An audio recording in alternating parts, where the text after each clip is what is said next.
to this important colloquium. A few years ago, I was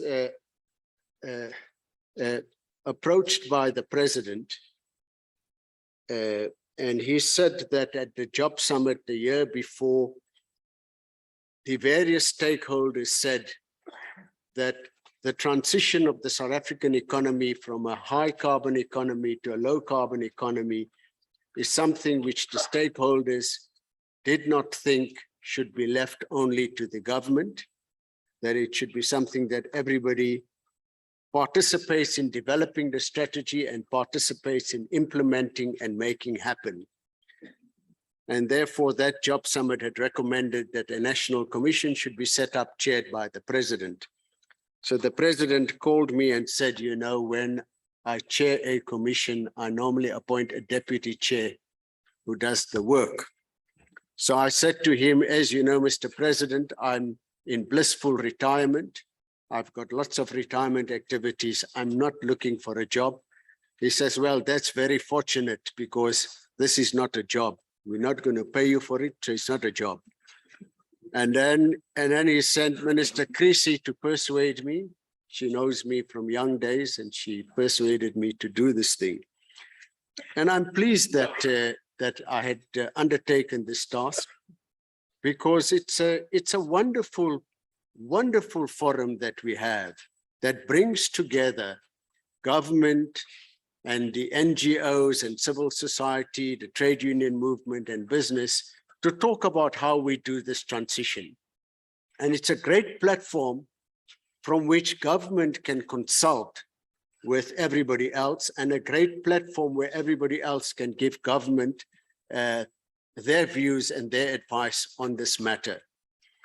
Because when you talk about epoch-making transitions, that it is really something that cannot be managed. It's not something that can be managed by a CEO or a president or a government administration. These are things that are going to happen anyway. This economy, like the global economy, is going to move away from a high greenhouse gas emissions economy to a low emissions economy. It is going to happen. So the one good news for all of you that are worried about it, don't worry, it is going to happen. The thing that, of course, most of us should be very worried about is the pace at which it happens and the manner in which it happens. If it happens too slowly, it's going to cause devastation and suffering for lots of people, and it's going to damage the planet in a manner that would be irreparable, and future generations will not forgive us for sitting on our backsides when we could see this happening.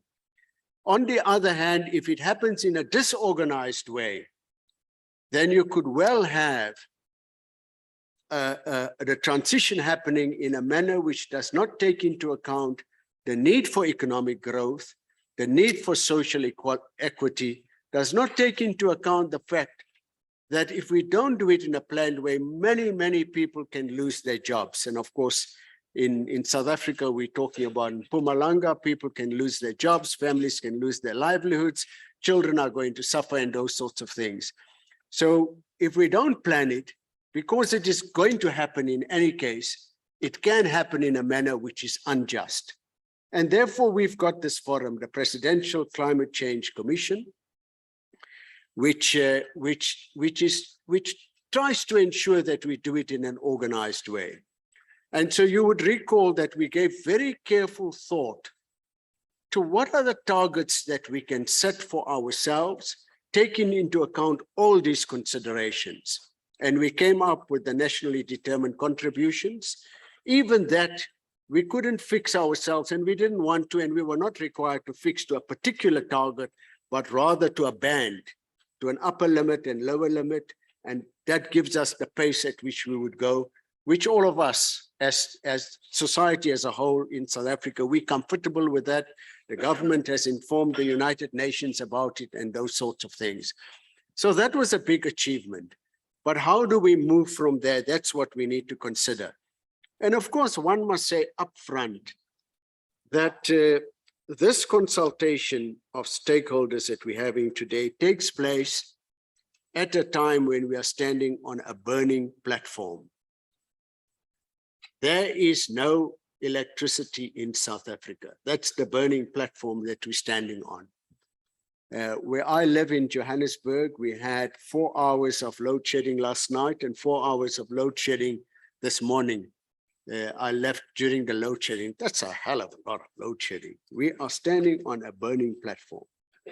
And so we must never be accused of looking into the distant future in an airy-fairy sort of manner and not concerned about the fact that right now, businesses are closing down, jobs are being lost, people don't have electricity, winter is coming on, all of those sorts of things.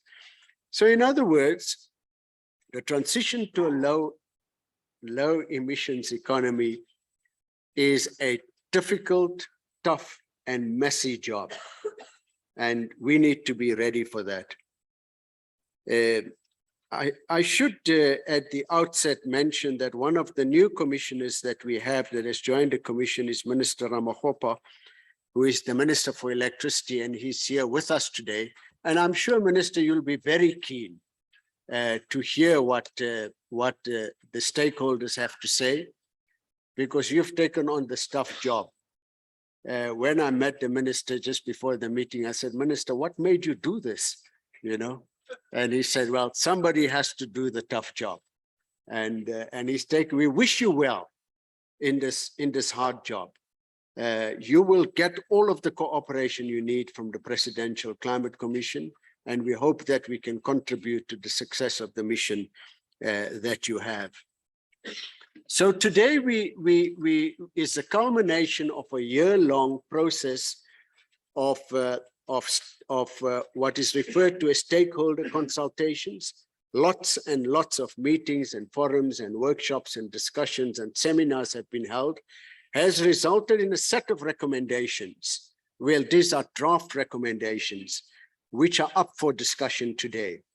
And at the end of the discussion today, we will revise those and see whether we can perhaps finalize those and then hand them over to the president.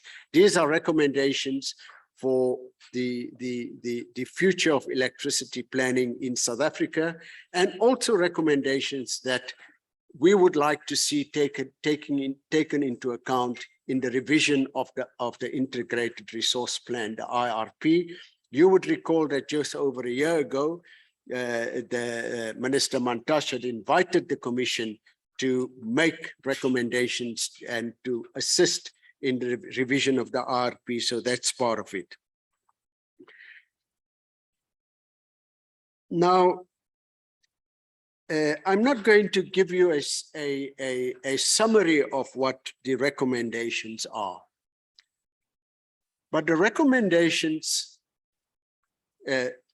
take into account, as I've said, that the future of the world economy is renewable energy. That is the future. And if you look at the pace at which it is going all around the world, that's what's going to happen. One of the big concerns which we should have, which is not up for discussion today, is the future of South Africa's industrial base. And a big part of our industrial capacity lies in the motor manufacturing industry and the secondary industries around the motor manufacturing industry. At an extremely rapid rate, globally, motor vehicles are switching over from petrol and diesel to electric. And that's something which our industry is going to have to consider very seriously if we are not to be left behind. But as far as the electricity future is concerned, we have seen that despite the very, very steep tariff increases that we've had over the past number of years, Eskom has still not been able to generate, to recover the costs of generation. And that we need to be looking at new financial models. We also know that even though there has been a strong rollout of renewable energy, particularly solar, one of the big constraints that we have is grid capacity and the current geography of the grid itself. So that's a matter that needs to be taken into account.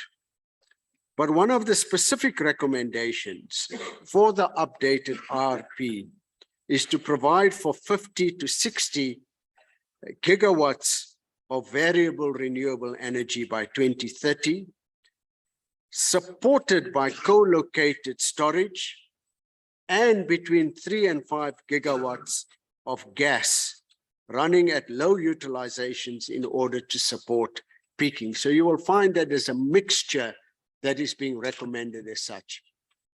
But having said all of that, we must not give the impression that anything that we thought up a year ago will necessarily be valid in another year from today, because things change all of the time. Look at what's happened in Europe. Nobody had predicted that the war in Ukraine would happen. Nobody would had predicted that the Nord Stream gas pipeline would not proceed. And nobody would have predicted that Europe finds itself in a situation which they find themselves in. And I want to say that the current electricity crisis that we have is one that probably was not predicted to become as bad as it really is. What if it becomes much worse in another year? What are we going to do then? So those are the things that we have to bear in mind, and we have to be prepared to be nimble and flexible. The most important thing is not for us to get tied in knots only over the immediate and forget that the most important thing is not to miss our longer term targets. So whatever we do, we've got to keep an eye on those longer term targets, because we want to ensure that by 2050, we are net zero as an economy, and that we play our part in ensuring that global warming is limited to 1.5 degrees Celsius. We're going to start today's colloquium with a panel discussion of people who I think reasonably well represent the stakeholder community in South Africa. I want to say to the panel members, they may speak on behalf of their constituencies, they may speak on their own behalf in whatever capacity they want, because each one of them are actors in this field in their own right. So let me call them to come forward. The first is Minister Pravin Gordhan. You may want to come forward and take the middle seat over here, because that's the most. And then we have the mayor of Tselopere from the Free State, Mayor Pukunsi. I wonder if she is here.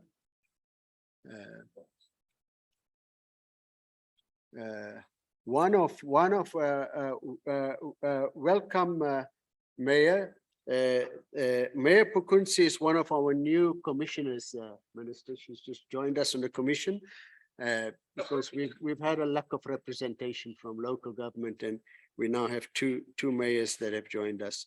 Then from the youth, we have Otsile and Kadimeng. Please join us. There he is. And then we have from Labour, Ms. Rifda Ajam, who is the General Secretary of EDUSA. And from the faith community, Reverend Rachel Mash, who is from the Anglican Church. Welcome. And from Sangoko, representing NGOs, or maybe this nebulous term, civil society, is Mr. Jimmy Gotiana. And then Happy Kambule is today representing Busa. He used to be a commissioner from Greenpeace. Talk about the swing of the pendulum. Where are you?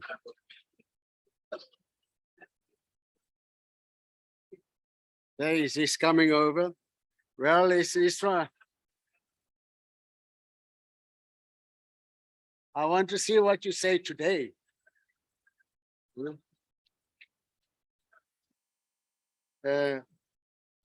Okay.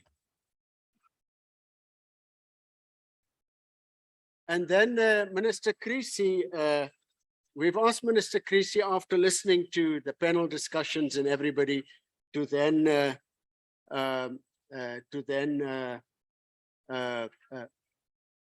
yeah, you can stay wherever you want to. And then Minister, you'll do a bit of a wrap up for us and whatever you would want to say at the end. Minister Ramakgopa, intervene whenever you want to.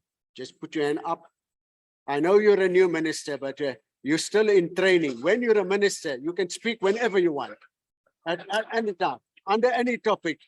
And when you speak, you don't even have to stick to the topic. You can speak about whatever comes to mind. Those are the privileges that comes with being a cabinet minister, you know. Let's start off just with the order in which people have ended up sitting. And then just to say that panel members, you may respond to panel members afterwards, immediately as they're speaking. There are no rules, just the way you want to do things. Because I think the audience would like to see you talking to each other because you are the stakeholders.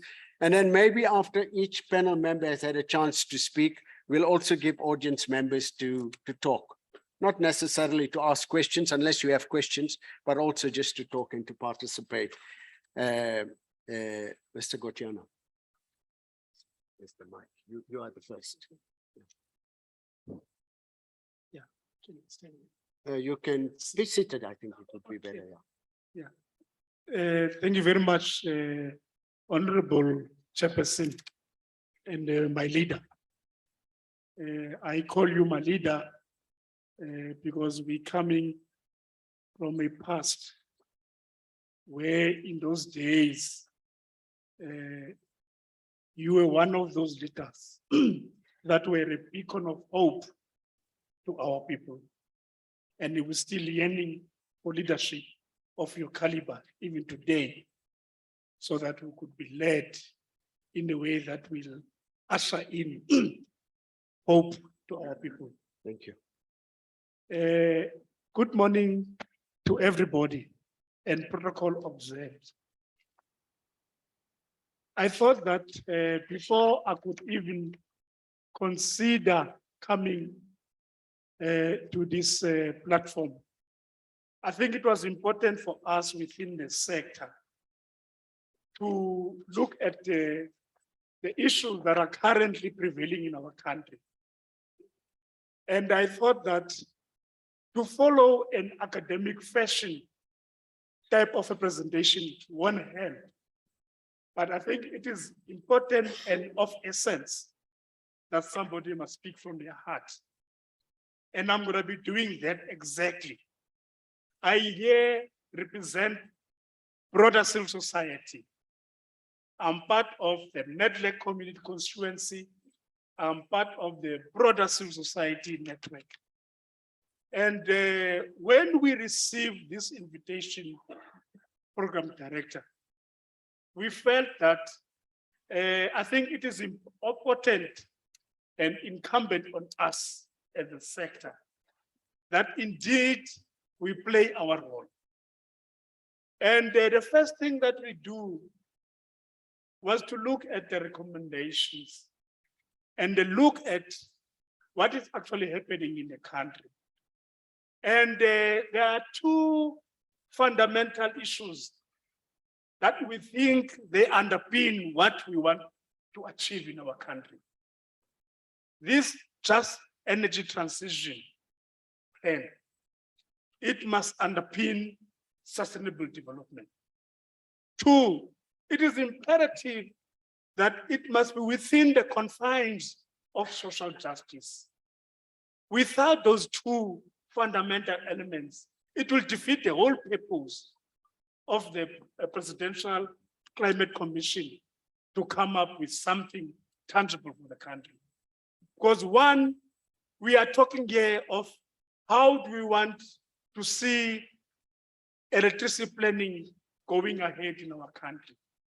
And I think critical to that are questions that must be answered. And I think it is up to this platform to come up with proper direction of if we're saying that the future electricity planning in the country is needed, under whose auspices that must be led. In other words, which governmental department must look into that?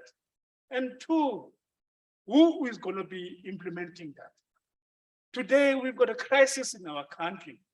If we say that it's going to be ESCOM, yes, ESCOM is good, but is the current ESCOM a fit for purpose entity that will be able to fulfill that obligation?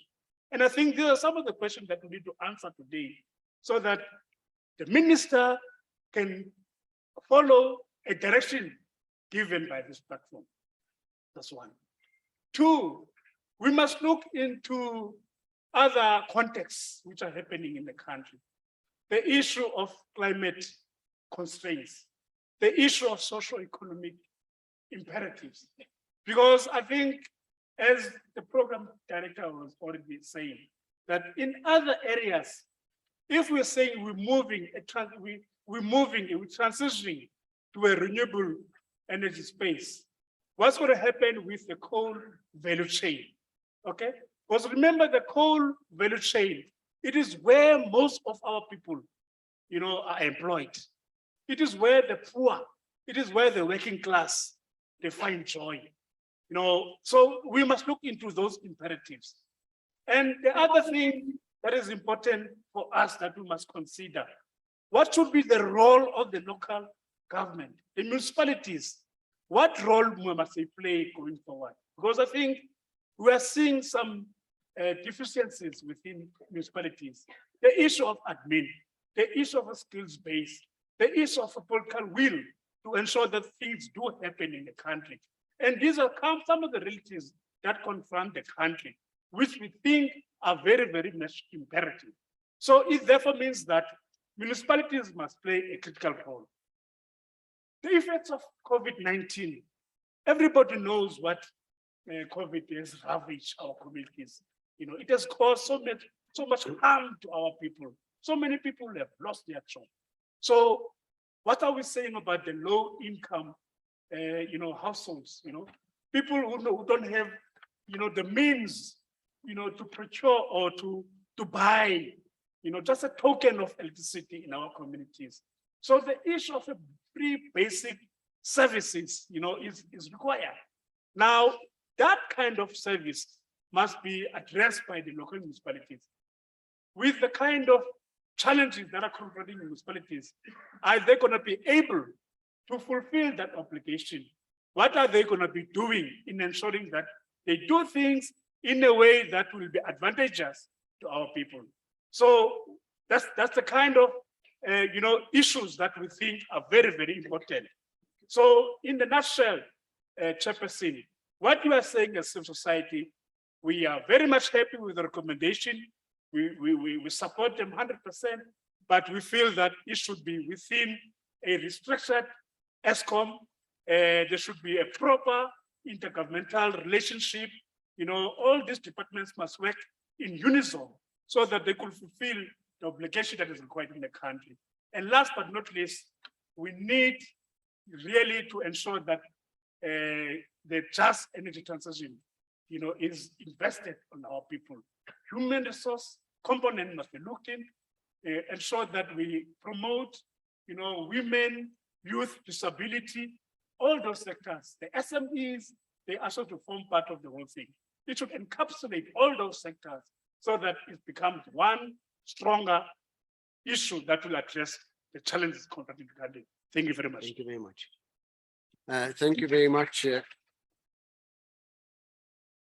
Let's try to stick to about 5 minutes. I won't be too strict, the speakers. Please go ahead. Thank you so much, Program Director and Chairperson of the session. I equally take the opportunity to say hello, to say hearty greetings from ourselves as organized labor to fellow panelists, the esteemed ministers in the forum here today, and likewise to fellow members, fellow comrades, colleagues, etc. Chairperson of the session, I want to make a declaration that as organized labor minister, we come in peace. We have absolutely no intention of leaving here in pieces.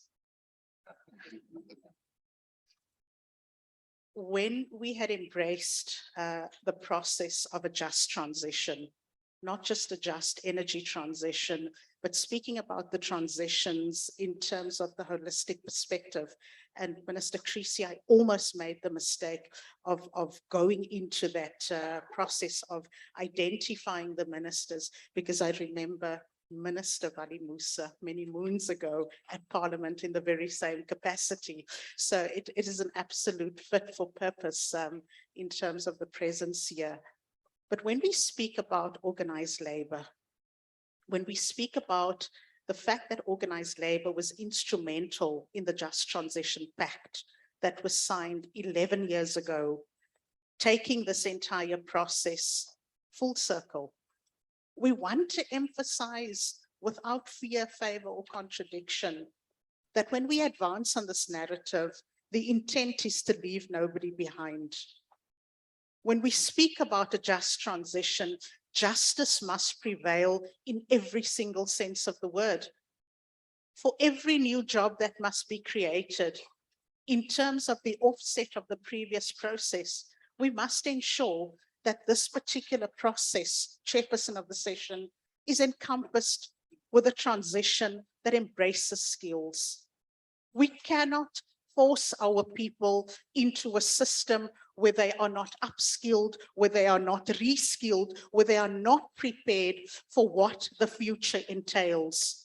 We cannot be setting up our people for failure. We have seen advancement. We have seen technology embraced and encompassing every single new development, but we must ensure that we place priority at that system likewise. The future is there. The future is now. We have already seen the challenges of how we have shot ourselves in the foot. The global world is already speaking about a fifth industrial revolution, and we haven't even began to properly engage and advance on the third industrial revolution. We are speaking about a knowledge-based economy. We are speaking about technology, artificial intelligence, and many other aspects. But how do we even begin to catch up? And this brings me to the specific points, Chairperson of the session.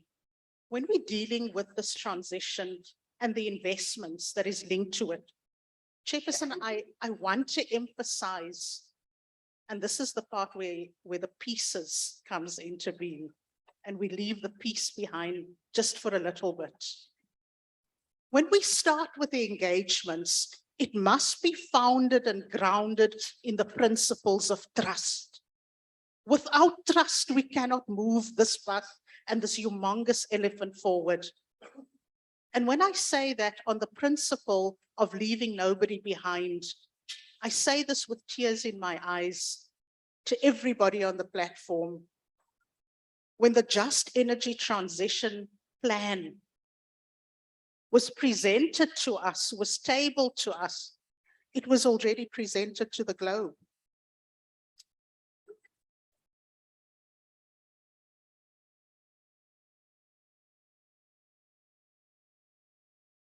We are not spectators. We are not here to critique, or we are not here to deliver, construct or destruct every time, honorable ministers. We are here as partners, because with every single step of a transition on a two-pronged approach, whether it be from a perspective of advancing on technology, whether it be on advancing on the perspectives of justice, we have to ensure that amongst ourselves, first and foremostly, we have the trust factor.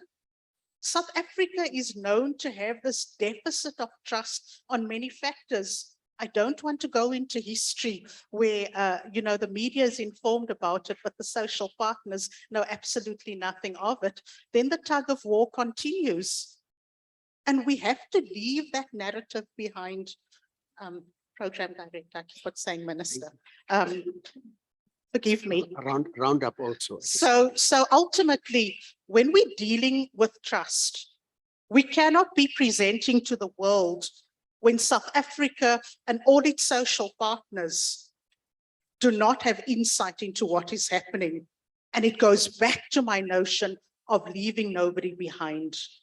If we are going to engage, it has to be meaningful, it has to be transparent. We cannot engage, and comes back to the notion of the nationally determined contributions that the program director had alluded to earlier on. When we speak about those nationally determined contributions, we have to take a pause and take a few steps backwards, because the world has outpaced South Africa and we have to balance the pace. Because we cannot say that we are going to pen our signatures, and my apologies, my esteemed colleague from NEDLAC. As organized labor, as Vedusa in particular, we cannot just have a blanket approach to say we fully support the recommendations. There are certain elements that we have to address, and we have to find consensus in terms of how we take it forward. We've got to take a pause. And lastly, program director, it is a matter that we have to get right, either way we look at it. Minister Creasy, Minister Godan, Minister Ramokgopa, there's just complete disconnect and disalignment between government policy. We cannot be talking left and walking right at all given stages. The one ministry's got huge ambitions, the other one's got a slight pullback factor. If we are going to engage in terms of where South Africa should be, because even though the world and even ourselves have got a narrative out there that says we don't have the capacity, it's a big fat lie. We are losing our vital skills components to the likes of the United Arab Emirates and the West almost on a daily basis, because we do not have faith in ourselves and we do not have the proper processes in place when it comes to management and leadership. The skills is there. Let us stop losing those vital skills that can plow and plunge our South African economy into a new trajectory. And I believe that the labor component has a vital role to play in terms of their contributions towards the discussion. So Minister, Program Director, when you give the microphone to organized labor, it's a little bit of a challenge to constrain ourselves. But thank you so much, ladies and gentlemen.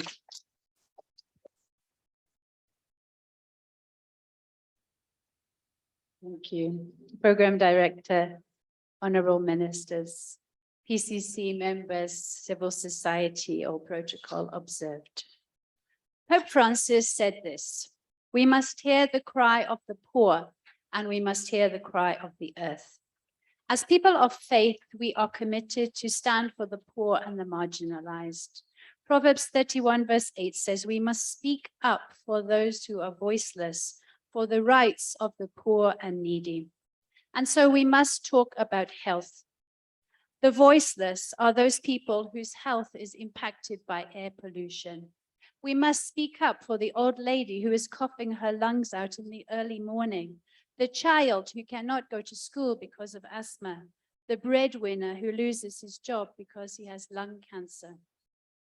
In March 2022, a South African court declared air pollution in Mpumalanga to be a breach of the residents' constitutional rights. Air pollution is a human rights issue.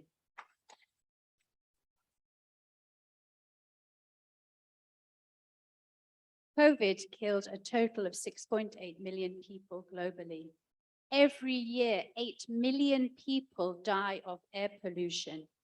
Because the majority are poor and vulnerable, the world does not seem to care. And as faith communities, we will stand up, we will speak up and demand that the minimum emission standards be complied with. Secondly, we must talk about finances.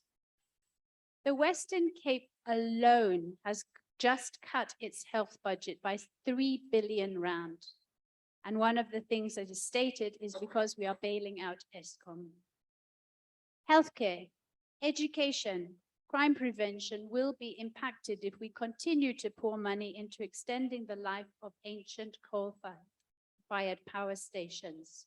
We know that there is funding available for renewables at a very low cost. Bid window 6 was oversubscribed, and there is virtually no funding available for coal. It is said that the Stone Age did not come to an end because we ran out of stones, but because we found something better. It is the same with coal. We have found something cleaner, safer, and now it has become cheaper.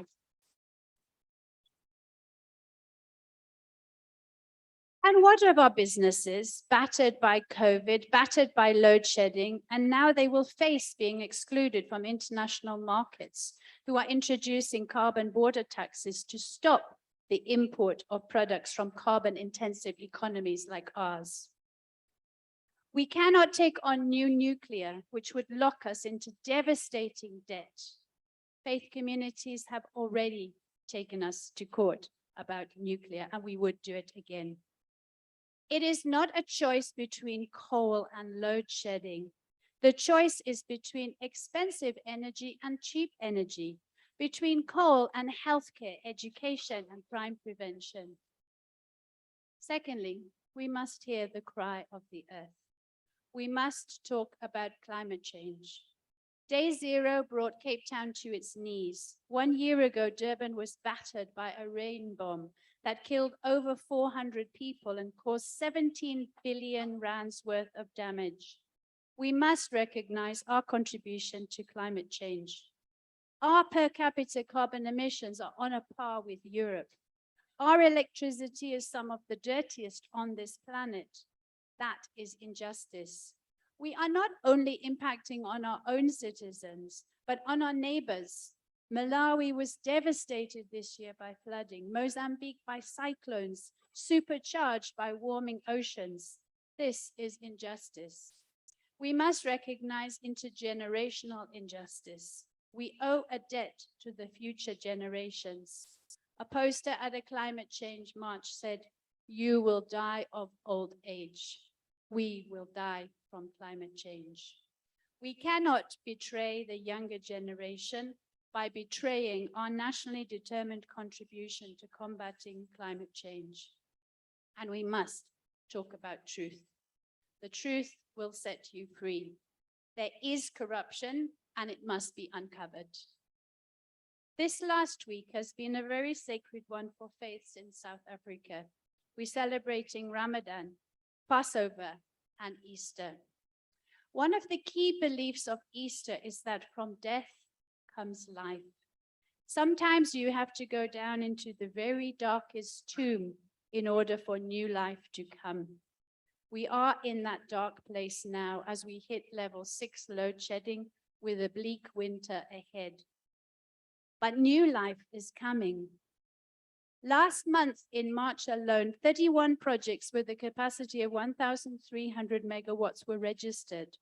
That is 8 times the amount that we received in the entire year of 2021 in 1 month.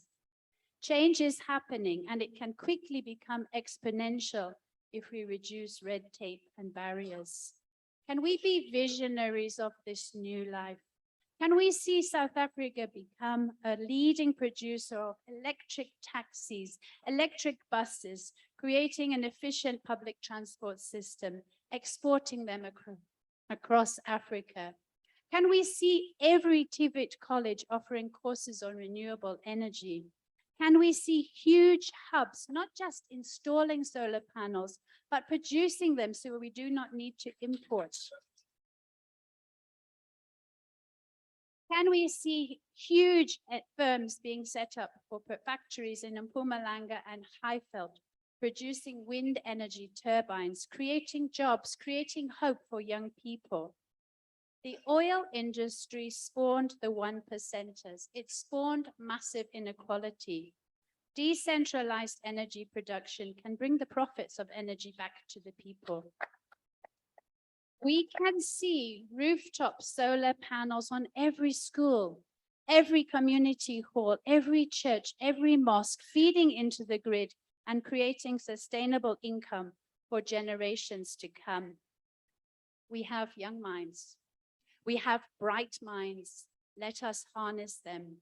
And I would like to end with a quote by a woman of incredible stubborn hope, Christiana Figueres, the midwife of the Paris Agreement, who said this: "Know that you are incredibly lucky to be alive at a time when you can make a transformative difference to the future of life on earth. You are not powerless. Your every action is suffused with meaning, and you are part of the greatest chapter of human achievement in history."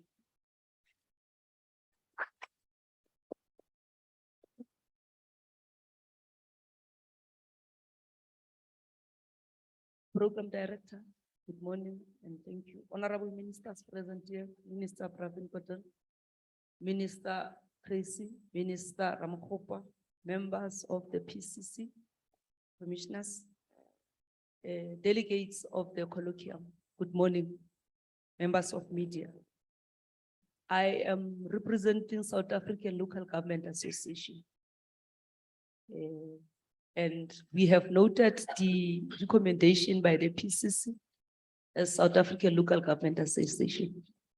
All of us, we know that municipalities are frontline providers of core infrastructure services, which recommend that we have to take this into account, all of us. In everything that we do, we need to take care of municipalities. I heard my fellow panelists speaking that municipalities are not going to be able to provide the free basic services. And it's a notion that needs all of us. You are not, as municipality, just giving free basic services to anybody that is not registered. That's the first point that we want to make. People has to register for the free basic services. It's not only electricity, but equally the water. Now, it cannot be just done for the sake of doing it. There is a funding that comes from national coffers for that particular service. So it is not our responsibility alone. That is why we have the intergovernmental relations, where provincial, national, and local government works together to render services that are efficient and effective to our own communities. So that's the first point that I wanted to make. And then we also wanted to bring to the attention that SALGA has acknowledged the transition. And we are aware that this transition is not avoidable, but it has to be just, so that it does not bring municipality to be worse from what they are today, but it must take into consideration that the new jobs must be created, the current jobs that are available must be protected. It must also deal with poverty, because we cannot let our people to be poverty-stricken from what they are today. Equally, we are saying if the just energy transition is not just, we as municipality will face more vandalism, will face more under collection in terms of revenue, because us as municipality, our revenue comes from selling of electricity.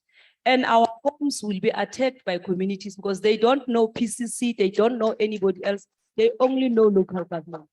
So our lives as the sphere of local government will be in danger. So we support the just energy transition, but we also bring into the account the issue of these following provinces, your Mpumalanga, your Eastern Cape, to say those people there, they must also be well provided with this energy transition.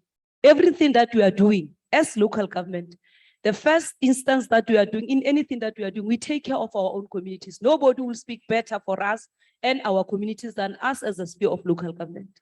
When those people are stricken by disaster, we are the first one to respond. And the South African Disaster Management Act gives that particular responsibility to province and national. Even the funding thereof, it goes there. So we are the ones that are at the cold face for everything. So we are saying here that we support everything that is going to help us to be better off. We are also saying that the demand for just energy transition must also look into account so that we are not worsening off. We are all aware that from November, all the meters that we are having as local municipality will be phased off. We must be ready as the sphere of local government to be able, so that tomorrow nobody says to us, what did you do as a sphere of local government? We are also saying to everybody here today to say energy supply, it is not anybody's business, but it's the local government's business because it has negative impact on us. Businesses will die. And us as local government won't have revenue. So we are saying to everybody, please support us. Let's support the just energy transition so that all of us, we are better off because there is nothing that we are going to do. It must take care of our own climate change equally because anything that we do must also look into climate change conditions. Our municipalities must be climate change resilient. But we are also saying we need to be helped as sphere of local government to capacitate our own people in terms of the just energy transition that is coming to effect because we have officials in the local sphere of government in the budget that is there. We want our structure that will help and capacitate our own people that are there because this is a new change that our people are not clued with. So we want everybody to support us as local government.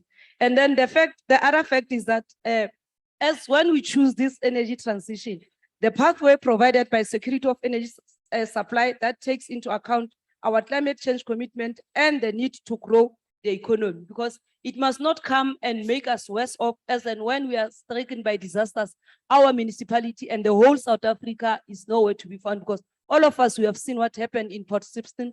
All of us, we have seen what happened in KZ. Equally, we have seen what happened in Malawi, in Mozambique. So we are saying as a sphere of local government, we are in full support of everything that is going to be just for the local municipality, but our communities, our women in particular, because they are the ones that have been stricken by all this from the regime of before 1994 till today. Women were worse off, children are worse off, even the youth. Even today, our women are not taken care of. When there are opportunities, women are on the sideline.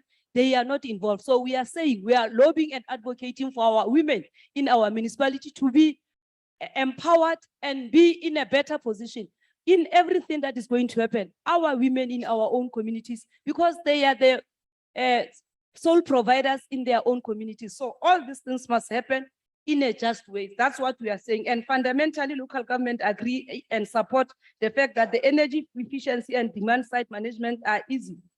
It should not be a short term and it should not be a quick win. We must all be taken into account so that all of us, we bring our heads together and we are able to do everything that is good. SALGA has conducted a study to check what are the implications of the load shedding in local municipalities. And what we have found out is that all the businesses are moving out in our municipalities. All municipalities are now worse off from what they were before. So nobody must point fingers to municipalities to say municipalities are not doing this because the budget has been cut.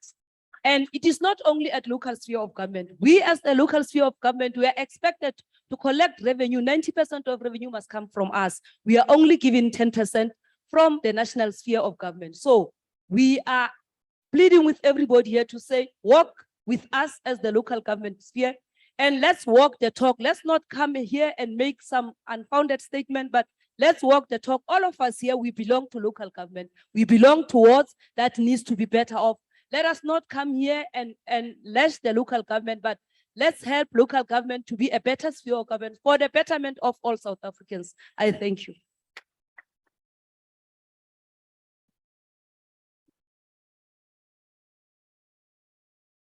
Good morning, Deputy Chair of the Commission, fellow panelists, my colleagues from government, and ladies and gentlemen from that's just to acknowledge that we're doing the right things. I agree with a lot of what my fellow panelists have said, but I want to make 5 broad points. But before I get into that, one of the biggest factors, which the first speaker pointed out, that's missing is a real feel for what social justice means in a practical sense. And there are many of us who for decades have worked towards social justice.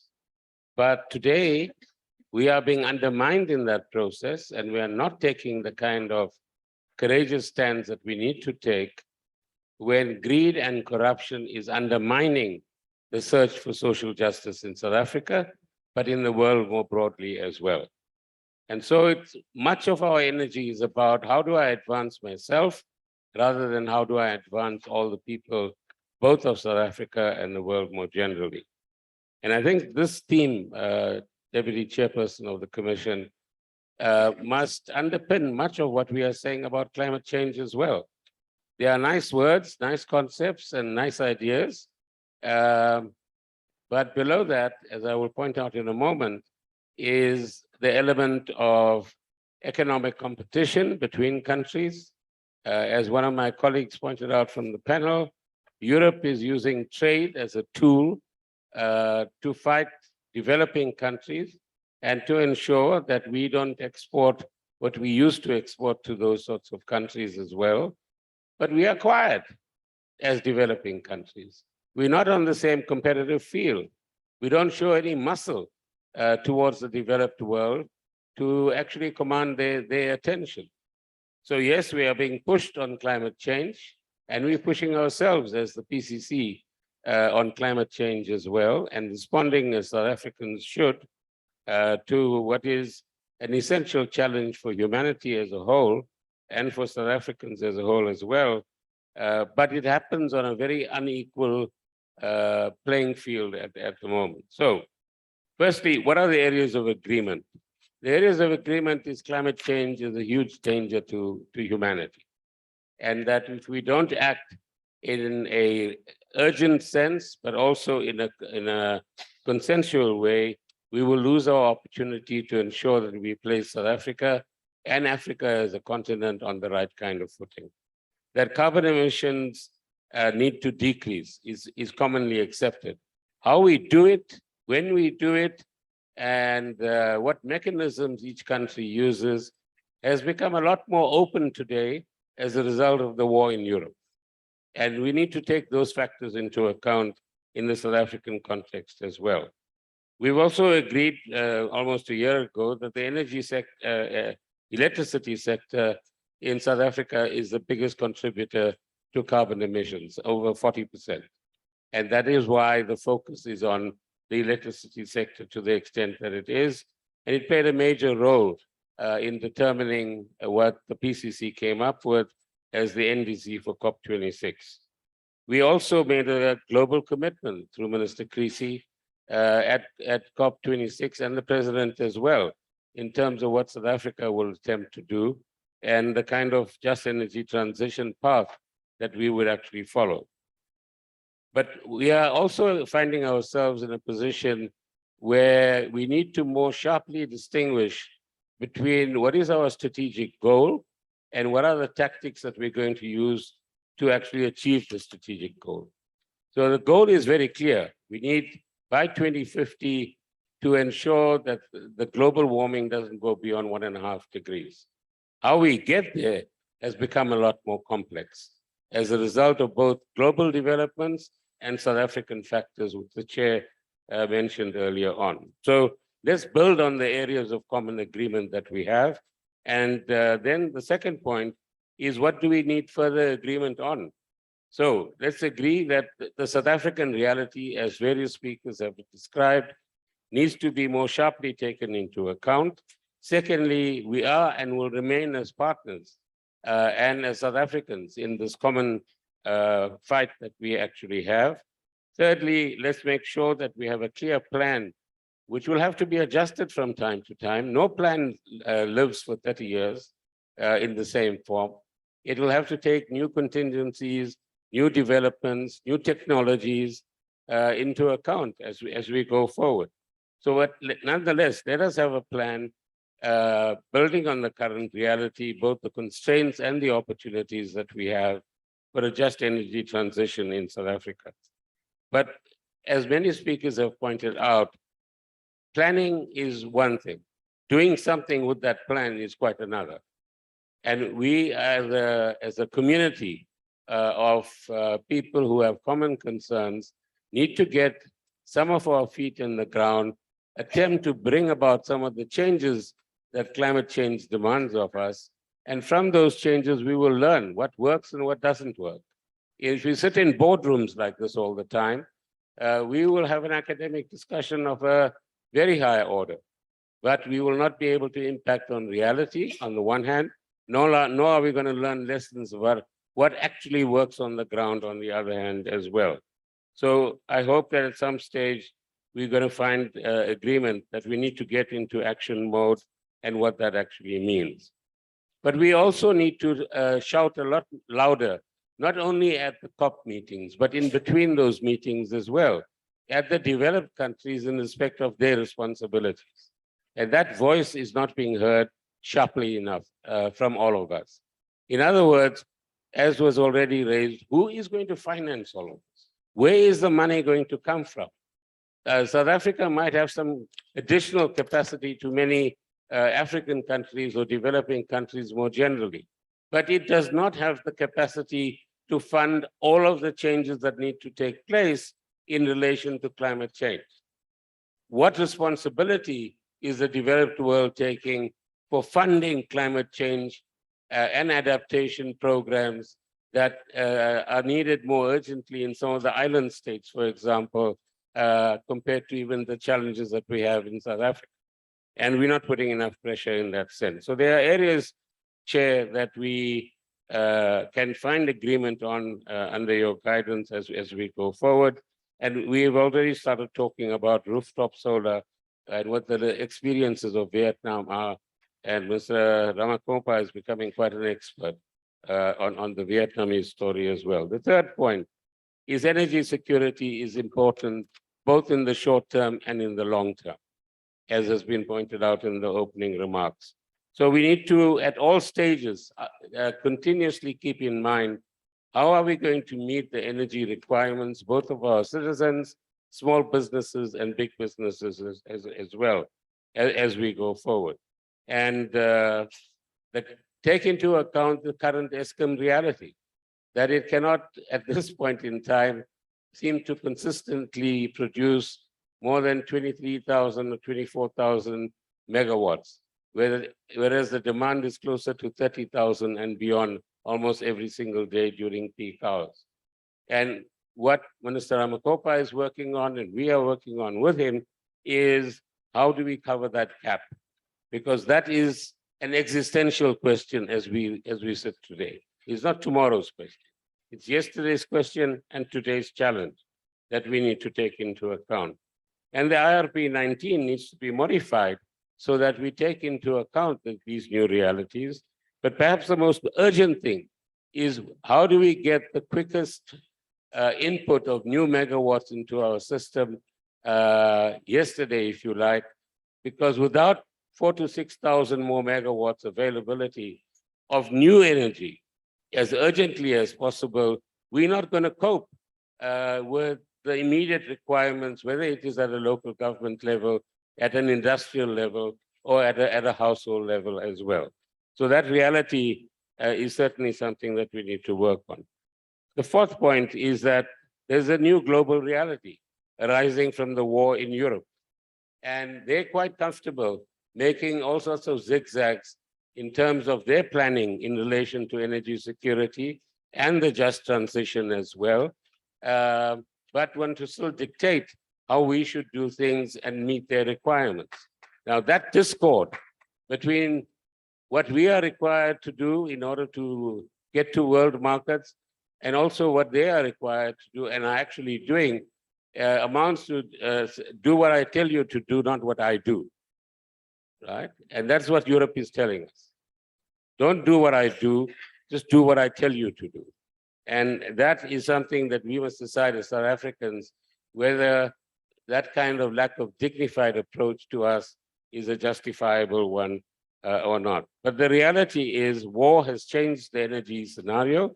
It has changed the pathways to the kind of goals set at COP26 and 27, and that we have to take that reality into account as we work out the jet pathway in South Africa itself. Finally, the fifth point is that arising from this conversation, and the discussions that we are having as partners, we need a clear road, if you like, or a South African road to energy security, and which incorporates a climate safe planet and country as well. And amongst those things is back to the question, what's our strategic goal, but what are the tactical shifts we will have to make in trying to meet our strategic goal as we take account of the different contingencies that we actually require. We talk quite easily about tackling poverty, unemployment, and inequality in South Africa. But it's also time that we asked ourselves and challenged ourselves, what impact are we actually making, each of us, from the different constituencies that we come from, on reducing unemployment, on reducing inequality, and on reducing poverty? Because I don't think there's much of an impact in terms of the numbers of people who live in those conditions currently in South Africa, and which requires us to rethink the models that we are working with so that we have more impactful interventions than the ones that we currently have. And amongst the things that are getting in the way of making the impact is, as I said earlier on, the corruption factor from local government upwards and from small business to large businesses and in different parts of society as well. Each of us might be willing to bribe a police person or a traffic officer in order to avoid a fine. How many of us take a stand in that particular regard? To say, I will not pay you, you can give me your fine and I'll pay it. How many of us will resist the temptation to make money out of a particular transaction? And it's time that we confront that reality in South Africa and begin to challenge each other so that self-interest doesn't supersede people's interests at the end of the day. So, Chair, the most urgent task I think we have is to build the consensus that you are talking about and translate many of our plans into actionable steps so that we can start learning lessons. But in our experience and yours as well, as an activist, it's united action that actually creates the unity that is required, not unity that creates united action. And that's the lesson as we celebrate 40 years of the United Democratic Front and its creation this year. Thank you very much.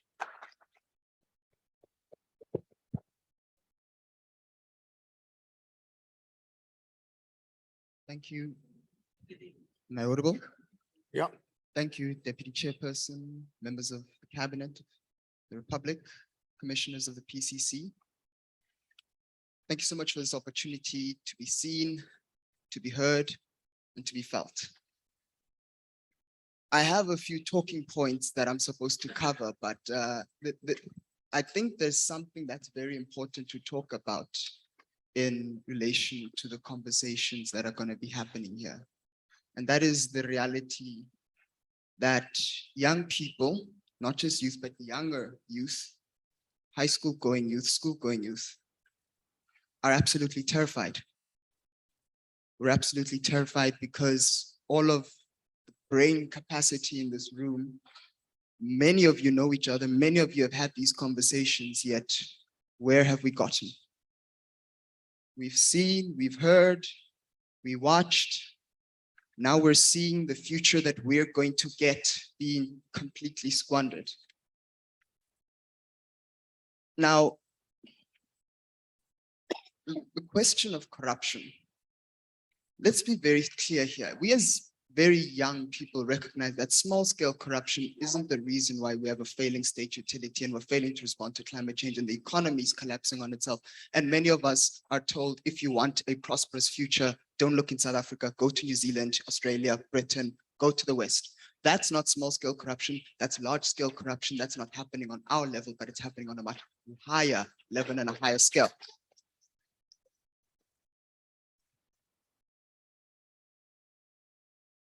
Then the question of finance. I want to be very clear, and I've had this conversation with the commissioners before and they've heard me on this. And I've had these conversations with many comrades from Debt for Climate, Extinction Rebellion, Fridays for Future, which is where I'm from today. I'm representing Youth at SIA and multiple other youth organizations.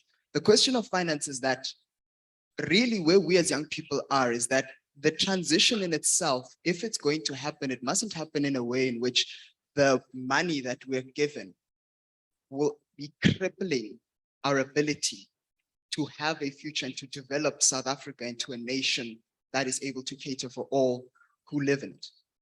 So that's to say that odious debt, even if the terms of the loans are concessional, the amount of money that we are given and how we're able to access that finance needs to be made more accessible. Following the First World, the Prime Minister of Barbados, Maya Motley, made a statement at one of the global goalkeeper events hosted by the Gates Foundation. Following the end of the First World War, Britain, Germany, and a few other allied nations borrowed huge sums of money to finance the war. They put it in a bond and then they wrapped that bond up. And when they couldn't pay it in the 1930s, they put that bond into another bond and they extended the term so they could pay it back over a long period of time. They took the loan out in the late 1920s. They only paid it back in 2014. Yet the terms and the access to finance that the Global South gets and that we in South Africa are going to be getting from the Global North, are the terms and are the durations of that payback consistent with the ability for us to not just implement a just transition, but to incorporate elements of justice into that? Because there is no, there can be no just transition without underlining the key elements that remove climate change and ESCOM from the equation. We talk about the things that make South African society flawed, that make a high schooler who's supposed to be in history right now to have to trek all the way to Pretoria, sit next to a minister, more ministers, very intelligent people, and have to really, what I'm saying, tell the adults in the room to wake up and do something now.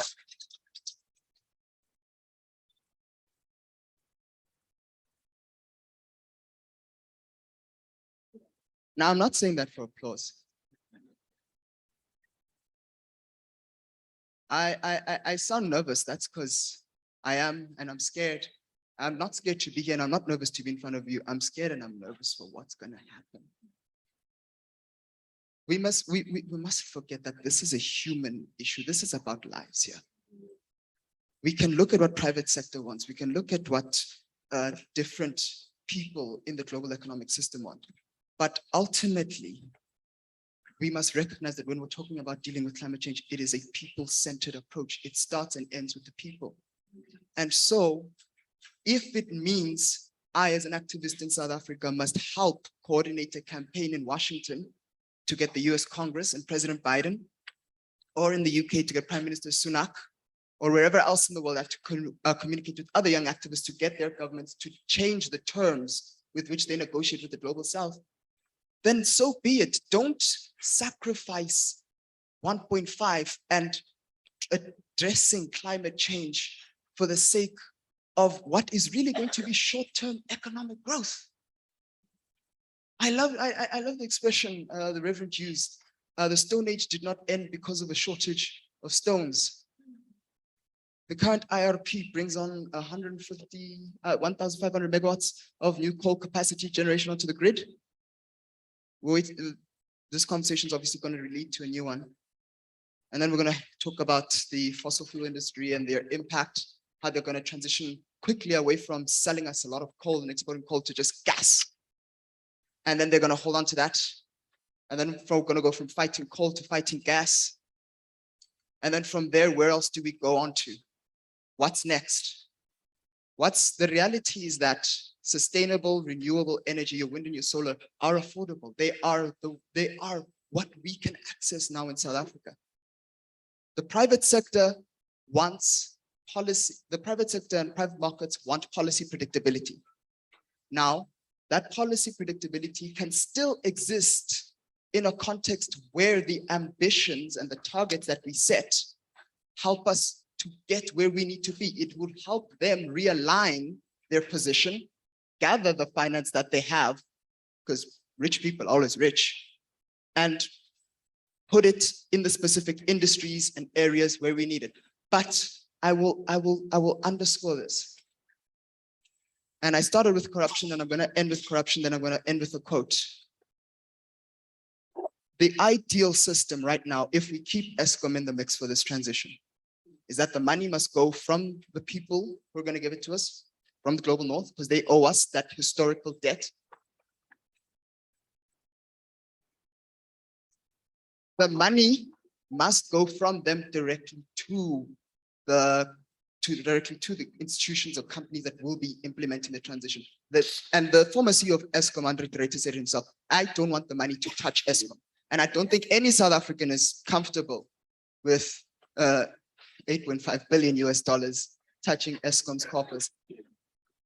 But in closing, and I recognize in saying the statement from what we know about the way the minerals industrial complex works, I have made a lot of enemies, but that's fine. In closing, I want to quote Robert Kennedy. He was in Cape Town at the University of Cape Town speaking to another generation of young people who are fighting for another cause, many of them in our cabinet, many of them our grandparents. And he said to them that this world demands the qualities of youth, not just a time of life, but a state of mind, a temper of the will, a quality of imagination, a predominance of courage over timidity, of the appetite of adventure over the life of ease. Young people today are willing to take bold, ambitious, radical decisions because frankly, you can't threaten our lives when we're already fighting for our lives with climate change. So please involve us in the conversation. There are a lot of brilliant young policymakers in this room. I urge you to find them. There are a lot of brilliant young activists here who can go in greater detail than I am. I am just a vessel for them. I'm not, I didn't even tell you my name because my name doesn't matter. The fact that I'm sitting here on behalf of youth is what matters. You must bring us to the table. Wait. I'm running out of time. Stop it.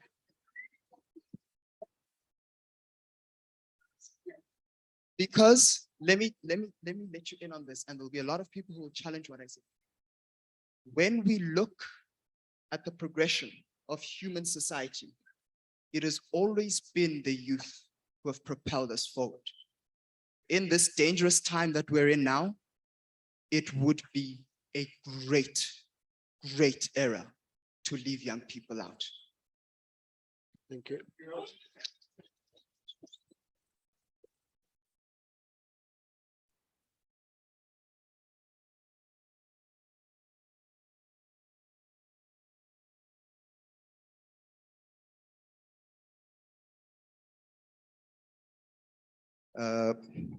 All protocols observed.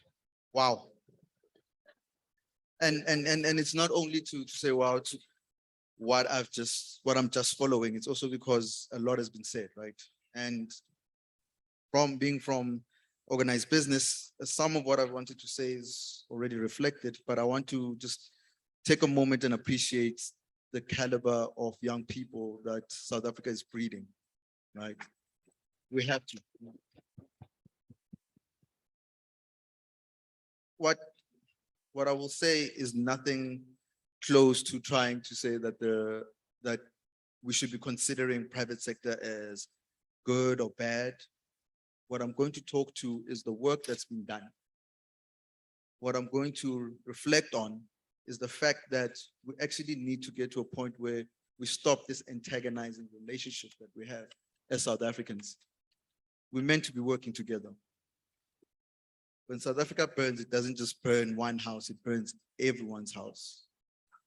Not just the building where there's a warehouse, not just where the factories are, it's also your house, my house, the school, the office building. It even burns down, our holy and even our revered places. So we need to take collective action. And this requires us to collaborate. And some of it is to swallow bitter pills of the stuff that has happened in the past. And I'm not talking about the previous dispensation. I'm talking about the relationship that we have as social partners. Now, business for a while has had a view around climate change to say it's happening in the future. But the realization through a lot of pushing from whether it's from youth, from civil society, even from academia, is that actually it's happening right now. And unfortunately, we are stuck in a situation as well where the transition is also occurring. We tend to look at the transition as being something that is about to happen, or we are just about to enter, but it's been happening for a while. And we have to start to say, when are we going to begin to do the things we said we're going to do? And some of those things are about just basic implementation. We've had good plans. We've gone from 2011 with the National Climate Change Response White Paper. We've been through 1998 with the white paper on energy. And those things were great. They were formulated by some of the people in this room, as you also indicated, but we haven't implemented. So maybe as South Africans, we need to just kind of take a step back and say, let us implement what we have. And stop this idea of wanting to keep on doing more and more on top of more without having a basis or a foundation to which we should be implementing on or using as a catapult.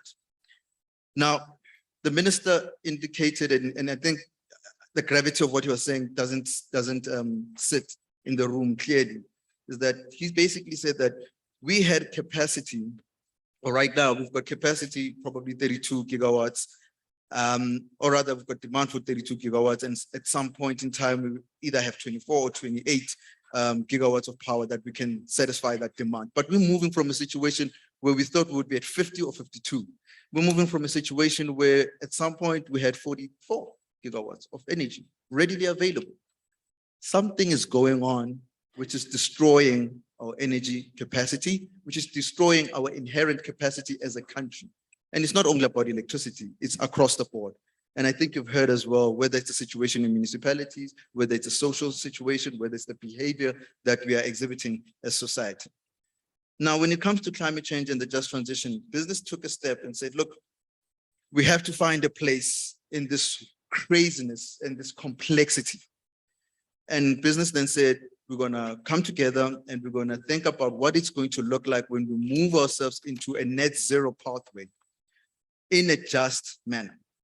And it said, let's do the necessary work. Let's look at the different sectors in society which business participates in and say, how do we get to a point where electricity, manufacturing, construction, and transport all lead us towards a just transition to a net zero economy?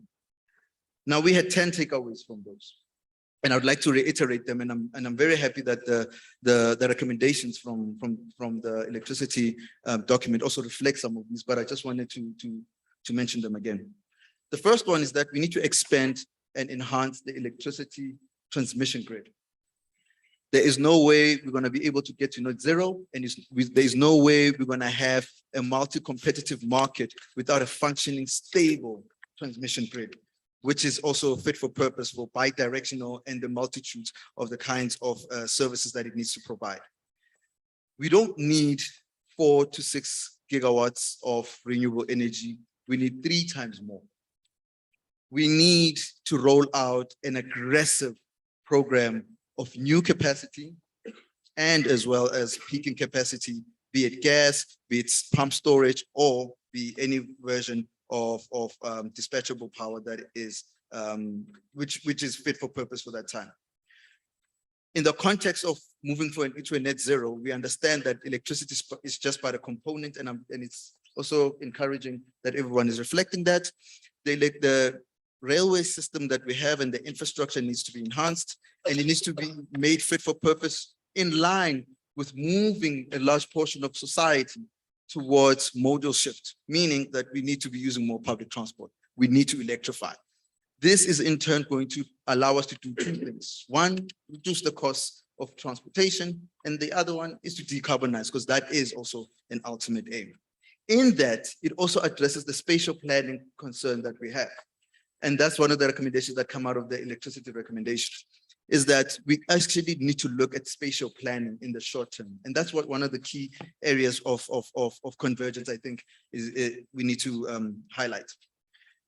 Then the last 3 I would like to just touch on is that in the broader scope of society, we need to be looking at our nutrition as much as possible. And I know the Department of Forestry, Fisheries and Environment is here. When we look at the national communications and how we're calculating our greenhouse gases, we use kit gloves concerning our nutrition and agriculture, which is fair because it's about food system, it's about food security. But we need to go above and beyond to say, like, what do we have in our society that's going to give us a sustainable and nutritious diet that's leading us into a direction where we're no longer having high emissions associated with our agriculture. And a key component of our recommendations towards this electricity framework is that we need to act now. We need to implement.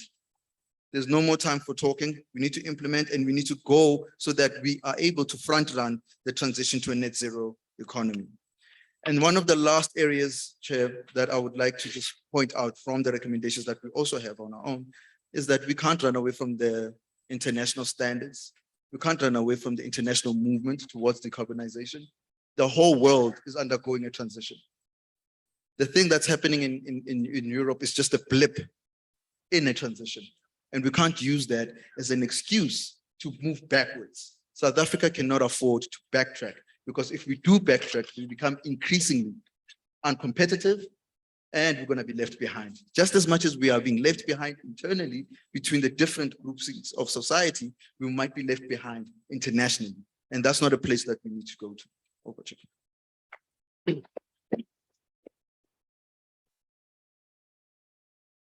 Thank you very much. Those have been absolutely wonderful and to the point contributions. I did allow it to go on because I think all of the contributions were really adding to the reason why we are here. So thank you very much for that thoughtful contributions. And it also gives us a very good idea of the thinking and the interests of the different social groups. I think it comes across very, very clearly, which is what we want. So thank you for that. I wonder if any of the panelists want to come back after having heard the others say something, or say something to each other, or ask a question to each other, or something of that sort. Hopefully not, but and those of you that have spoken at length should come in last then on this one, but GS. Thank you very much, Program Director. I'm going to try not to say things tongue in cheek here. I've heard a lot, and I'm glad Minister is back in the hot seat. Minister Gordon speaks about the tactical shifts we have to make. Now, some of those tactical shifts within the room, I've spoken, and I deliberately had an opening statement that says we got to look at skilling, upskilling, and reskilling. I sit with a hat on from organized labor with a direct mandate to protect jobs, to create new jobs, and to advance on what the capabilities are for us to be competitive as South Africa. Now, I don't want to disagree with the statement that we've got brilliant minds in the room, especially from our youth component, but let us also not be subjected to institutional capture. Let us also not fall into the traps of others that have set targets for us, as Minister Praveen has so eloquently outlined. Do what we do, don't ask the questions, just follow. We are not here to be followers, we are here to be leaders. But the point that I wish to make is that as much as we've got brilliant young minds in the room here, the youth representative spoken eloquently, and I want to compliment you for that. But let this not be an academic fora that is subjected only to us also promoting capture. Because where are our youth from Hammanskraal? Where are our youth from Langa, Khayelitsha? Where will they become involved in these conversations, ladies and gentlemen? Because if they are going to be left behind, what does it then say for us? The world knows what the report and the recommendations are outlining, but does the broader civil society know what is being outlined? How are we supposed to convince our own constituencies if we also have fallen short of some of the targets? Now, the specific point I come to, Minister, is the fact that when we talk about skills, we should also couple it with a localization agenda. We have deliberately forgotten about that because we believe that the West and this Europhobic agenda, this Eurocentric agenda that we have, that the Europeans and the West are more intelligent than what we are. Can we please unlearn that now and let go of that concept? Thank you. Solar panels do not just have to be procured from across the borders of South Africa.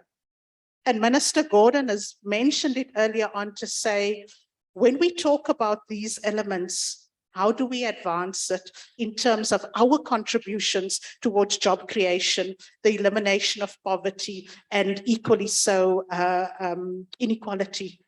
Minister, as the second largest trade union federation in South Africa, I know it's a meager drop in the ocean, but we have contributed something like 36 million towards the localization agenda. Now, if we can do it, why can't everybody else do it? Why are you going to be procuring and looking towards the outside when we have businesses that have crippled as a result of load shedding, when we have had workers that have been subjected to massive Section 189 processes as a result of load shedding? We are not saying that this is your legacy, but we are saying we have constituents that are bleeding, Minister. We have the ability. Let us not leave a legacy behind that the youth have to take forward. We can do this together. Please look at the localization agenda. We have the ability to unlock many. I'm not going to engage on the other portions because I know that the program director is going to muffle me. So I thought it's extremely important. Let us take stock of our own and unlearn those habits that only the outside is better than what we can. Thank you. We have such eloquent speakers here on the panel. And just to take a short 1-minute break and to educate those of you who also act as master and mistresses of ceremony from time to time. Normally what happens, you have eloquent speakers and then the MC would summarize what the people have said after each person has spoken, much less eloquently than the people themselves have done. And so that's why I'm not trying to summarize. I can't say it the way people have said it. We don't have much time left. We're running out of time. If there's anything urgent to be said, you can say it. I know all of you want to speak, especially with the wonderful response you're getting and you're generating from the audience. It is very tempting to continue speaking. Even the Reverend was getting a rousing welcome from all of you. They're not used to that. They're not used to that, you know, with their congregations who sit there a bit more glum than all of you. So just very quick, Happy, quick. Yeah. No, Chair, I think what we need to do, all of us, at least at some point, is to agree what the hymn sheet is. We can't move forward if we're moving from different points of departure. We are clear, all of us, that the targets that have been set in South Africa are South African targets. It's an NDC. We nationally determined our own contribution. There was an extensive period of engagement and consultation that led us to that point. There were negotiations between social parties, even when I was on the other side, as you put it, right? So when we come back after a couple of years and say, those are not our targets, then whose targets are those? Because we were there, blood, sweat, and tears, the department working really hard. So that's our point of departure, that these are our targets. How do we reach those targets? We can't be moving backwards, we should be moving forward. And the closing line here, Chair, is that we need to work together. And each person or each role player or person has a role to play. Each social partner has a role to play, and we need to play our roles in the manner in which we're supposed to, not trying to infringe on others. So it's not business who's a policymaker, right? But we can talk to the policymakers to say, let the environment be right. It is not labor that is a policymaker. It will talk and ensure that the conditions are right. And we need to ensure ourselves as well that when we are talking together in South Africa, we agree. When we go outside into the outside world, or we go into the international world, we speak with one voice. Because this thing of mixed messages does not only hurt our credibility as a country, it also hurts our sustainability. Because we lose this level of promise that we've had. And one example of that is the Jet IP. The longer we take without fixing and getting on with the Jet IP, we're going to be overtaken. Thank you. Thank you very much, Happy. Thank you for that.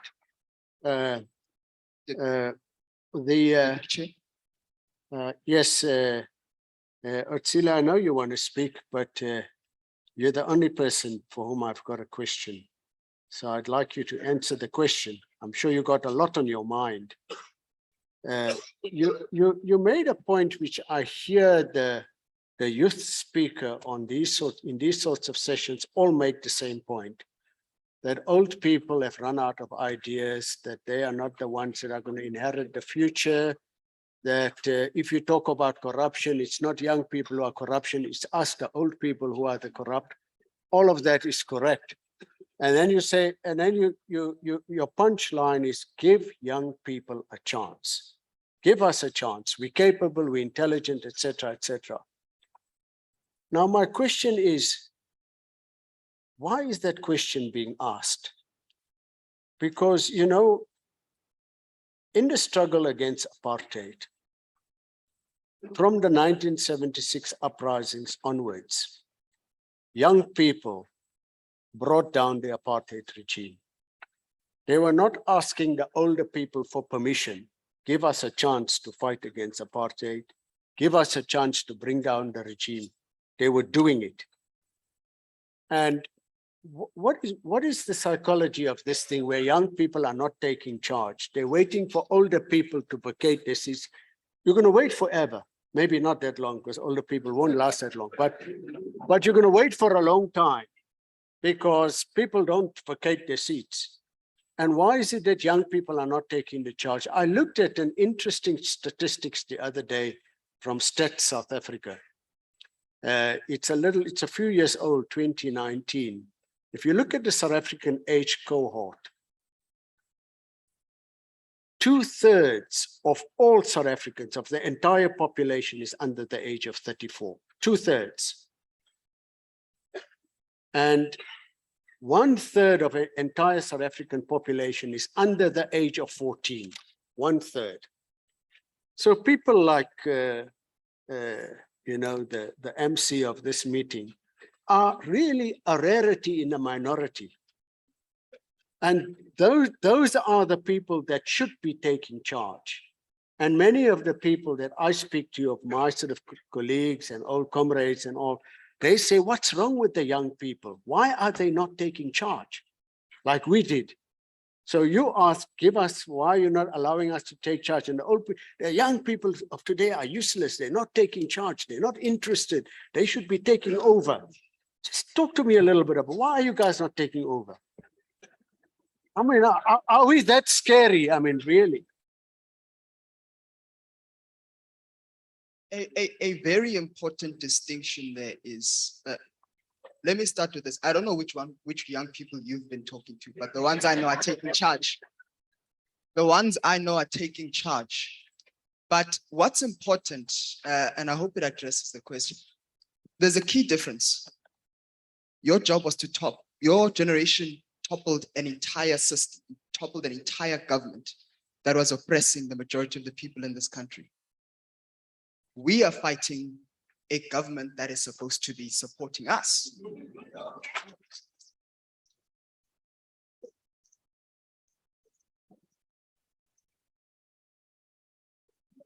And I won't, you know, I'm very careful to talk for the majority because I know there'll always be a few that will say, but personally, the way I see it, my family was in the resistance to apartheid, the anti-apartheid movement.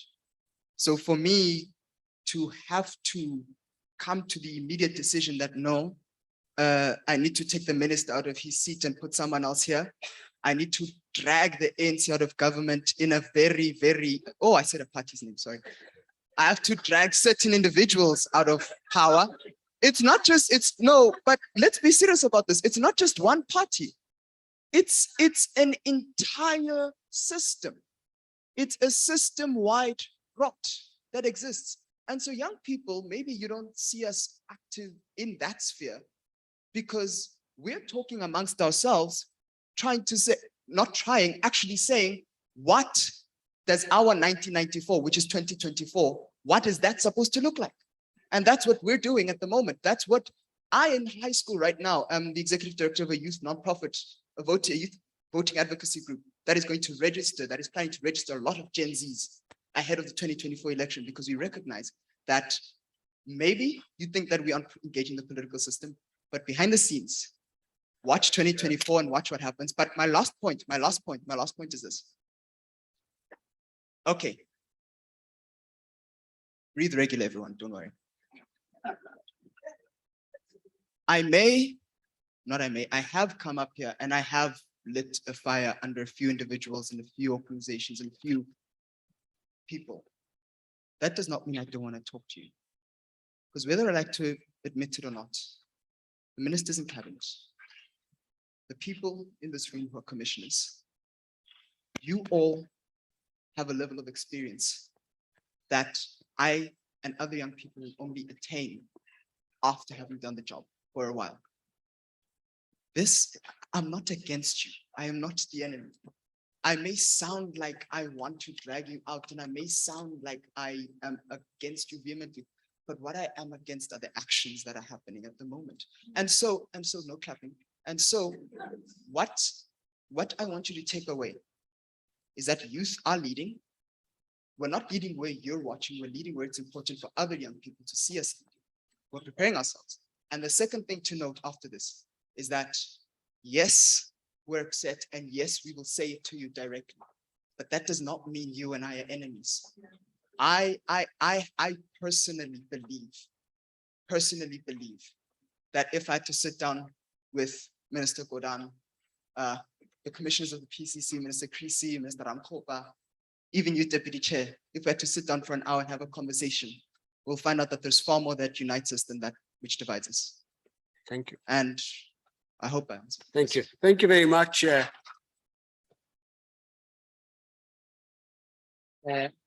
If there was a younger person, I would have given that person a chance, but I think we're going to end at that because that's a message of hope. And the response, Otsile, that you're getting from this audience, people are agreeing with you and you give them hope and tell your colleagues that the people here really want to be led by young people. You can see that here. They want to be led by young people. You've got my vote. I know I'm my not vote running is for secret, anything. but I'm going to vote for you. Anything. I'm going to vote for you. Minister Ramokgopa, don't tell the SG that I'm going to vote for Tsile. Okay, thank you very much. We're going to ask Minister Creasy to come up and say a few words, mainly in response and summarizing what we've heard here. And then once she is done, then I'm going to hand over to the Secretariat. And all I have to say is thank you very much.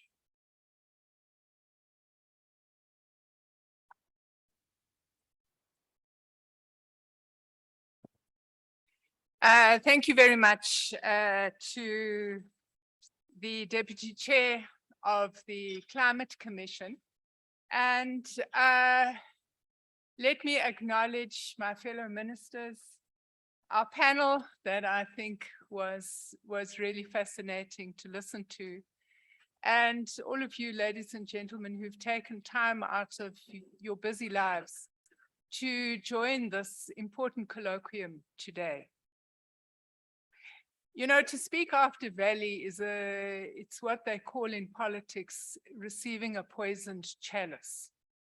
Because you heard all the nasty things he said that ministers and chairpersons do when they come up onto the stage and they try to summarize a conversation more worse than the speakers did. And I hate to tell you that this morning, before I came here, he told me, together with Crispin, that, look, just summarize the key points of the discussion. So you want ahead? I'm putting it on the block. Let me try and pull together a few ideas which I think our panel, everybody agreed on. So the first issue that everybody agreed on is that as we move forward with the discussion on the Just Transition Investment Plan and on the future of the Integrated Resource Plan, we must affirm what science tells us. We must affirm that already global temperature has risen by 1.2 degrees above pre-industrial times. We must affirm that it would be better to keep global temperature increases to the 1.5 degree mark if we are to avoid the worst consequences of climate change. We must affirm the target, which is in our National Development Plan, of a mid-century commitment to net zero emissions. And we must affirm that it is South Africa's duty as a member of the UNFCCC to contribute our best effort to reducing greenhouse gas emissions. So I think that was the first issue that everybody was agreed upon. The second issue that everybody agrees on, but this is where it becomes complicated, is the question of climate justice. And I think what was interesting in the debate is that there is a debate, well, there shouldn't be a debate around this. It's a fact. Who caused the climate problem? It's the industrialization of the developed world over the last 200 years. I don't think we need to debate that. I think we're going to put that in the category of science and fact. But what is contested is who's going to pay to put it right. And who is going to pay when those who have had the least effect on the causes are going to be those who will carry the biggest burden. The second question in this issue of climate justice is who is going to carry the risks of the transition and who is going to benefit from the transition.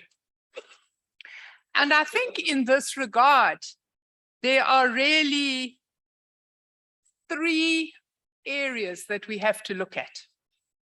The first is the tension between developed and developing countries.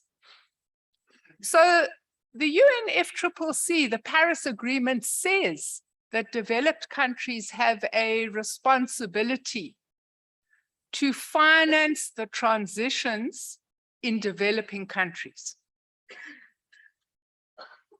And I suppose if one wants to understand the origins of the JET investment plan, the origins come from the offer that was made by some of the developed countries at COP26 to start to provide financing for the transition in South Africa.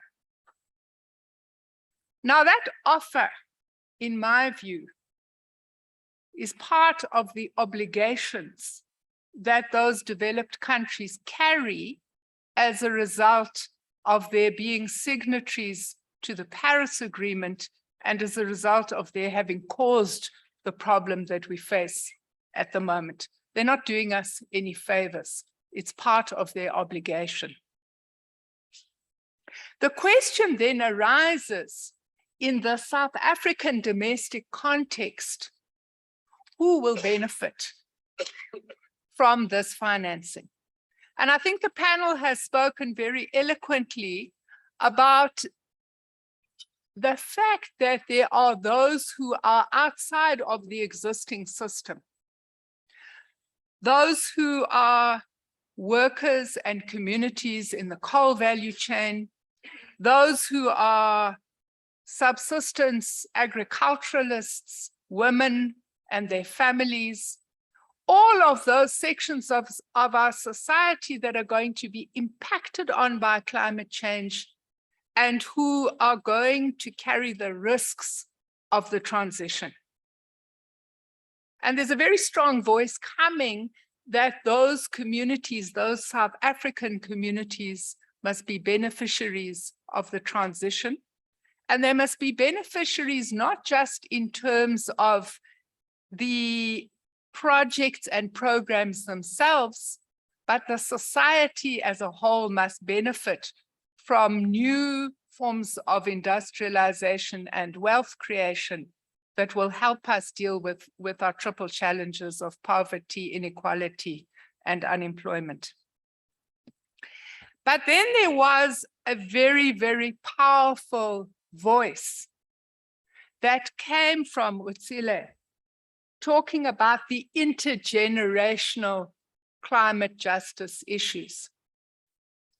So interesting, Utsile, that you used the post-war loans as an issue, because I think for my generation, one is critically aware that the prosperity of the developed world and indeed of sections of our own society is based on the very carbon intensive industrialization that will create an absolute disaster for your generation. And I think that when we talk about the climate issue, those of us, many of us in the room who are of my generation, we do need to approach this issue with humility, because our children and our grandchildren are going to pay a very different type of debt. It's not just going to be a monetary debt to the one that our generation had to pay for the wars of the early part of the 20th century. The third issue that I think we all agree on is that as we consider this question of energy planning, we are considering energy planning in the context of a major energy crisis in our country. And I think that it's very helpful to talk about what the International Energy Council refers to as the energy trilemma. How do you create energy security? How do you make sure that that energy security is accessible to everybody in society at an affordable price? And how do you do it in a way that is not only environmentally sustainable, but also socially sustainable? That is the trilemma that we are facing right now in our country. And so as we consider the way forward, I think the panel was talking about the fact that there does need to be an aggressive onslaught of new generation capacity. And that new generation has got to be brought on stream quickly. It has to be affordable. It has to be available for everybody. And it needs to meet the sustainability criteria. And that is what makes it such a very difficult problem to solve. special mention was made of the role of local government. And I think it's terribly important as we move forward in our plans around the transition to think long and deep and hard about the role of local government. Local government has historically been the energy provider in our country. Many of us receive our energy not directly from Eskom, but from our local authority. Local government is directly dependent on revenue from electricity, from selling on electricity. So as we think about energy reform, if we don't want to further collapse local government, we have to think about the revenue stream of local government in the context of different forms of energy generation. And then we know that in South Africa, because we're a mega biodiverse country and because we've got the full spectrum of climate impacts, drought, sea level rise, wildfires, heat waves, floods, all of the above. It's great to be a mega biodiverse country. Building resilience is at the end of the day something that has to happen at a local level, and the way in which we build resilience is going to be different in different parts of the country. Now, what I heard Utsila saying, and it brings me towards the conclusion of our discussion, is that debate and discussion is good and important for building consensus, but implementation is urgent. The 6th IPCC report has told us that we need to act in this decade. We can't be debating until 2030 and then thinking about implementation. And so as we move towards implementation, we need a plan. And we need a plan that we are all going to agree on. Now, the General Secretary said something interesting. She said that that plan must be based on trust. And I suppose the question we have to consider is, how do you build trust? And my view is that trust can only be built in action. We've agreed on a just transition framework, but that framework is only going to have reality when we start to implement it in practice. And so I suppose the question we now need to discuss is, if there are plans through the JET IP to upgrade the grid, what does inclusion look like in practice in the process of upgrading the grid? What does it mean to build these partnerships in the practice of implementation? And it's a very interesting question, because there are other countries that have successfully achieved elements of a just transition. Spain is one such country, Germany is another such country, but both of those countries are developed countries. And in a way, we are the first developing country that is experimenting with this model. I would want to suggest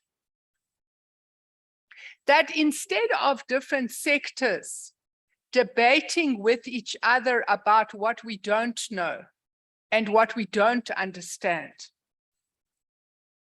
what we actually need to be doing, all of us, is starting to learn. So what are elements of this inclusive practice that we can learn from Spain and Germany that could be appropriate to South Africa? What can business learn about justice? What can the youth learn about the economy? How can labor, organized labor, help us with this vision of reskilling, upskilling, and creating new jobs? Because I would want to suggest you can't just be advisors, you've got to become the practitioners. And how does government learn and get the alignment right?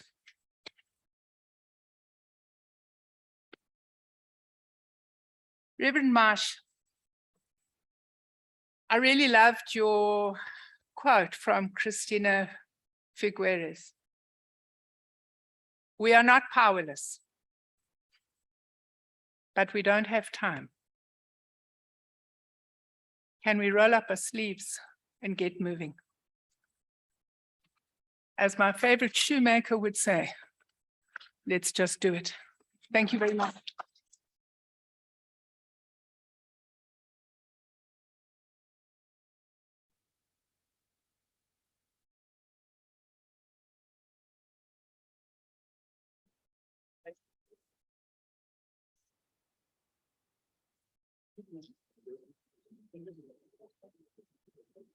You can leave now. Yes, thank you.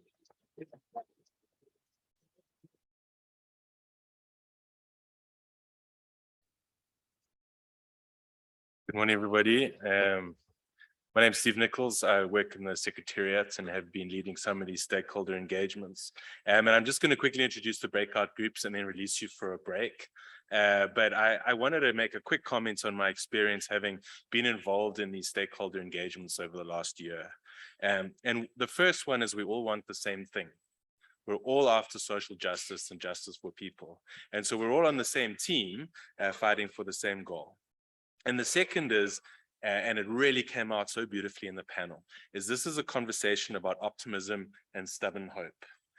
There is a better pathway. There is a pathway that gets us more prosperity for all people in South Africa, and that's really what we're about. And so the stakeholder group, breakout groups are our first opportunity to start exploring this and how we build trust through action, starting to get to some of the solutions that support the recommendations. And also an opportunity, as the minister said, to learn from each other. I have no idea where to point this. Okay, we just advance to the second slide. Next one. Next slide. Am I doing it? Is someone else doing it? Other way. Okay, there we go. So these are the breakout groups. The first one is going to talk to energy planning and grid expansion. So that's the details around the energy mix. How do we build in transparency into planning? What is the role of spatial planning as the recommendations put? How do we focus on where there's already available capacity on the grid? How do we anchor on least cost? What are our least cost options? What short-term governance measures do we need? What's the role of distribution? One of the things that came out of the panel and in our discussions is the role of local government, and the distribution grid is an area that needs a lot more attention than it's getting. And how does this impact our emergency response priorities? The second group is looking at electricity governance, access, and planning. What's the role of the state in electricity? What's the role, as we transform into different systems, how does the role of the state change? What are the needs of local government? An important theme. What kind of governance reforms and market mechanisms do we need? What's the role of free basic electricity? How do we enhance access? What are some of the other parallel development issues? We heard a lot around air quality, but also around food security. What's the influence of crime and corruption? What do we need to do about that? And what other social protection measures are needed to help support people in vulnerable value chains? Third breakout group, localization, jobs and skills. How do we drive localization? How do we manage this industrial planning? Where do we do this? What are the spatial components of it? How do we use this planning to forecast job needs and therefore skills? What are the procedural justice elements? I think that also came out very strongly. How do we involve communities in the planning that affects their lives as well as workers? What kind of labor market reform do we need? And what are the social ownership approaches? I think that came up in the panel, but probably needs more emphasis. How do we transfer wealth and capital from people who have it to people who don't? And then finally, the last group is on finance and just energy transaction, the role of the JET IP and donor funding, as we've discussed in the panel. What are the sort of local governance, finance, and business models needed? What kind of institutional capacity do we need to absorb grant investment? How do we think about blending and the various roles of the private and the public sector? What's the role of National Treasury? How do we increase grant support? It was clear from the panel that this is something that is needed. And so these are all very exciting. I'm sure that you have no idea which group to go to. I'd like to go to all of them myself, but just to give you a sense of where they are, the first group looking at electricity planning will stay in this room. We'll come back to this room, the diamond room. The group looking at electricity governance, access and poverty will go to the Ruby room, which is on the ground floor. The third group, looking at localizing jobs and skills, will be in the Crystal room, which is upstairs. And then the last group will go to the Amethyst room, which is on the lower ground. And each group will have a commissioner who will facilitate. There'll be a short presentation just to get the conversation going. I'm sure we'll need all of the time that we have. And then there'll be a rapporteur helping to put it all together. After lunch, we'll come back and start to talk in plenary. So we're really looking forward to your broader input, and thank you to the panel and to Vali for an excellent first session. It was very inspiring. Thank you all. If we can please start at 11:45, we will start the breakout groups promptly. Thank you, everybody.